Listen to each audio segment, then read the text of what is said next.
Shane, can you take us inside the dressing room after full time? What was the mood like? Was it disappointment or was it? Yeah, a little bit. It wasn't static. Usually wasn't blaring and on, so showed how far we've come, I think. A little bit disappointed. Went head to head against a really good team and kept them limited chances really, so started with positives.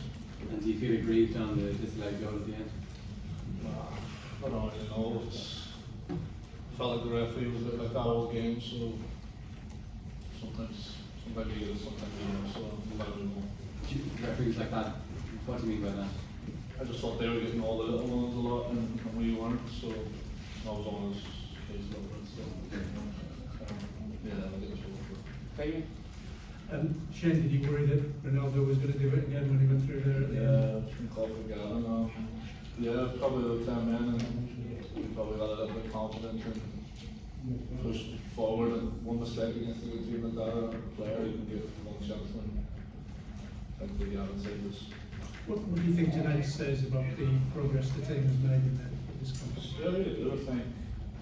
The last 4 or 5 games, especially, I think we took a bigger step forward. And I think the team's grown in confidence, and especially the way we set up tonight against one of the best teams in the world. We go head to head with them and not fear them, and sit off the major box and just defend. Was sign of confidence in the way we're playing. And it was just disappointment we didn't get the ball for the win.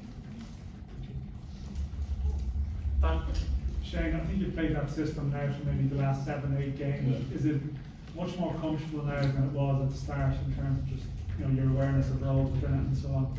Yeah, I think that's with any formation and any team is one day you like get used to it.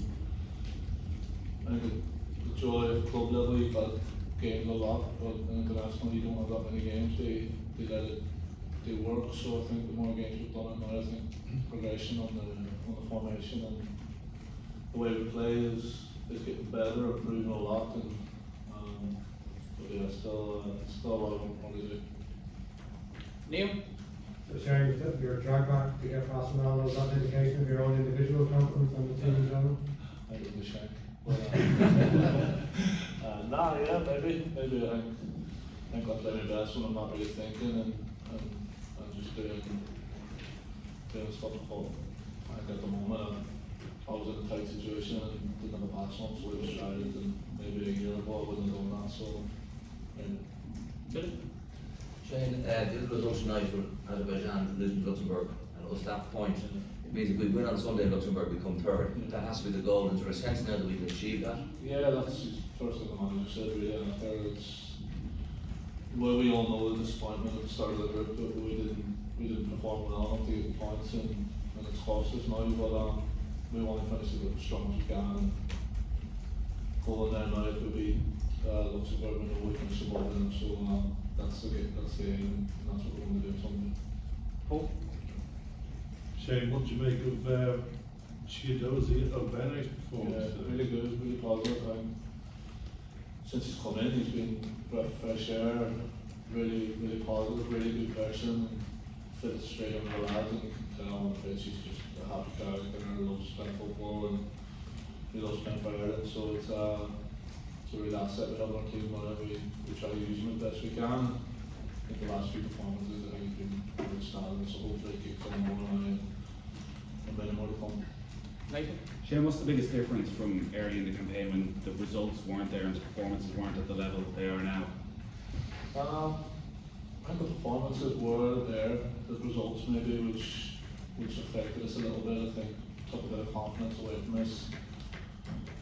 Maybe we got a few results and then we built the confidence, but I think the performances have been there.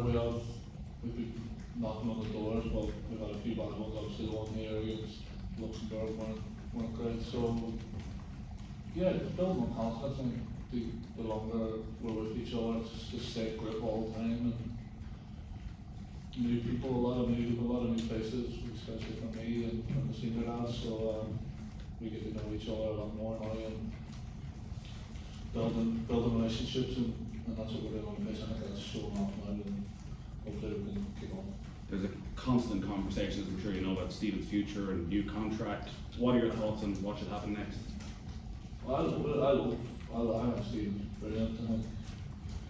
Listen, he's had a tough start with the whole COVID and players dropping out, not results going away. But I think, listen, if you don't think we're going in a positive way, I think you're right in the wrong stuff. I think we're all going in the right direction to play like the difference of football we're playing. The fans are excited for it, and for me, I think it's obvious that we love playing under and we're all fighting for it, even though under the hard situation at the start, we were still there fighting, and that's the sign of players want to play for a manager, and every single one in there in the backroom staff as well, they're all amazing. So if we went into the dressing room, everyone's happy, and that's the way it is. Last question from Ivan, please. Shane, is there any particular moment when you think that it's almost like this team has flicked a switch and gone on an upward curve? Not really, I think it's just building confidence. We knew at the start, like, we knew what the manager wanted to do. He wanted to bring younger players through, build something for the future, not just for now. And it's going to take time. It's like any other football. And we see that as players, but listen, at the end of the day, we want the results. And we weren't getting it. Now we start picking up a few results, and that's building a lot towards where we're trying to get, and that's the first thing the manager wanted. We want to build something new, coming through. The younger lads are building so much confidence and caps already to handle scenarios like this, and they're always going to go with that in the future for the country.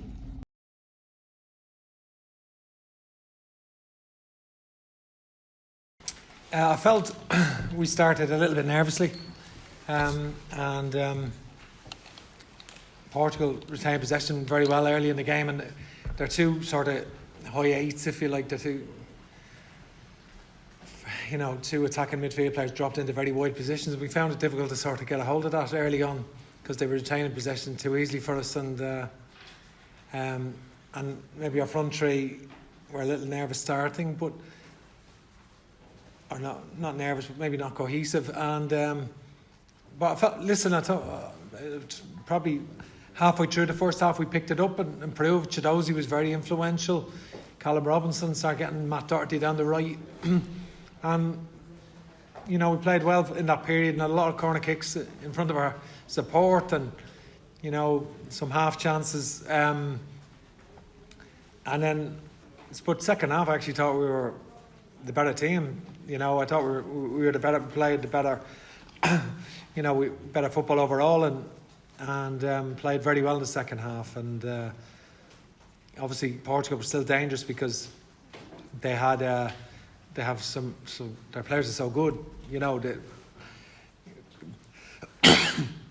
They created the header chance they had, and but we're disappointed to see a legitimate goal disallowed, because it is we looked at it and it's clearly legitimate, so there's no foul, so no reason to be ruled out, I think, so we're disappointed with that. Yeah. Dan? Steve, can I just ask what was your thinking behind the selection of the front three? We're changing the same three from the Qatar game, and how did you feel Chidozie got on in particular? And you think to sort of go into it?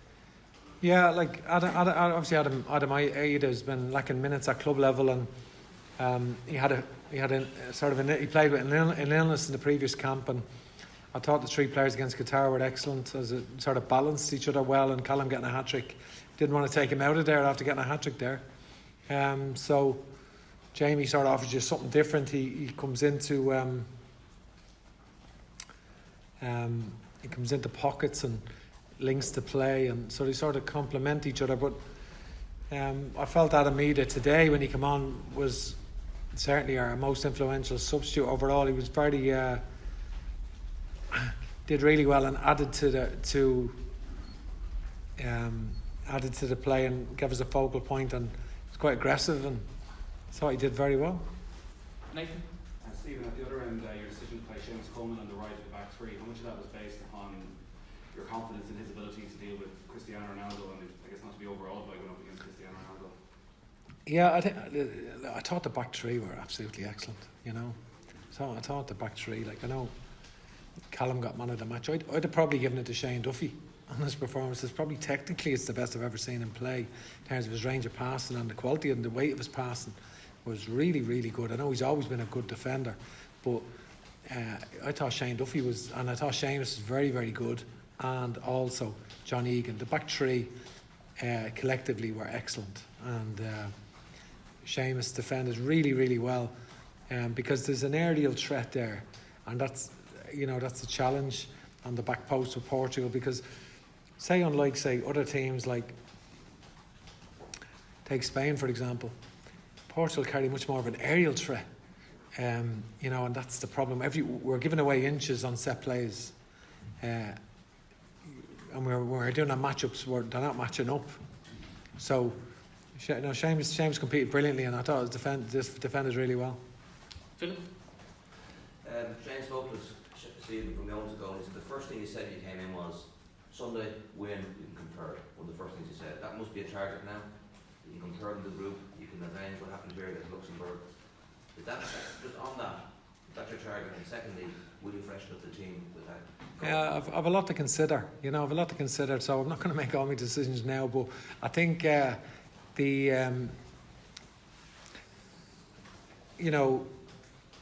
obviously with the result coming in beforehand, Luxembourg beating Azerbaijan,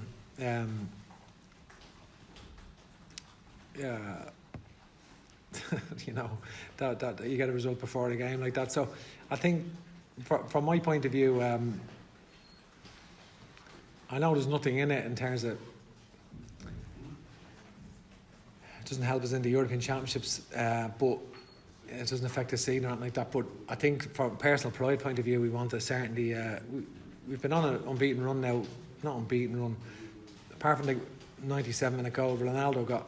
It's 9 matches with 1 defeat, so it's and we look defensively better now. Like we're not giving up many chances, and 3 clean sheets really in the last 3 games, and so it's of course we want to go to Luxembourg and win. Of course we do, but tonight it's about tonight really, and tonight was I thought very, very high standard technically for 60 minutes probably. For 65 minutes maybe, for 65 minutes, and a good defensive display for 90 minutes. David Snyder? Stephen, how do you assess Josh Cullen and Jeff Hendrick's partnership and how that's developing? Yeah, I think it's developing very well. I think early in the game we found it difficult to get a hold of the ball really, I suppose. So they had to do a lot of work off the ball, and it was a sort of tactical dilemma.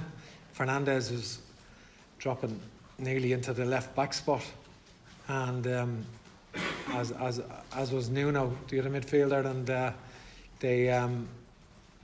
they were dropping into the full back positions, and it's just a tactical dilemma then. So we had to push our wing backs right on and go 3 for 3 at the back, and that's what we decided to do, and we got a lot of joy from that. I mean, we were 1-on-1 at the back at every opportunity, but we were able to press them higher, and that certainly gave us. I think we're happier doing that, aren't we? Because we're happier, getting after teams, and so that's what happened then. Once that sort of nullified any advantage they had then doing that, they couldn't do that anymore. Dave? One of the aspects that you mentioned of Josh's play was having to be a bit more progressive and braver with his passing. Is that something that he is beginning to do as well? Josh Cullen? Yeah, listen, Josh Cullen had a better second half than first half today. First half he was fine, did reasonably well. Second half I felt he came more into the game and got a lot of touches on the ball. I felt his interceptions and tackling and the value he gives to the back forward is incredible. His work rate is very, very good. He didn't show his range of passing today. That I think that's really what we've seen since he's gone to Belgium. You know, we've seen him develop his game with a sort of longer range of pass. We didn't see that probably today, but you know, you can't have everything. Like in like Portugal are a quality team, and they don't give you know, loads of time to do that sometimes. So he needed to play quite well in the second half and was influential in the second half, I felt. Final question, Nathan. Steve, just come back to the clean sheets. I think you've spoken during the campaign a lot of, you're frustrated with a lot of the goals that we conceded, some of them being too cheap. The clean sheets, is that down to the in-game management by those players, or have the players around them, particularly midfield, they cuter now in terms of not conceding those chances and the value of a clean sheet? Well, I think we're improving as a team overall. I think we still need to improve again, and there's areas that we can still improve. And obviously, two of the expensive goals that we've conceded at home here have been long range efforts from 25-30 yards. So it's you know, I think it's you know, I think collectively the players are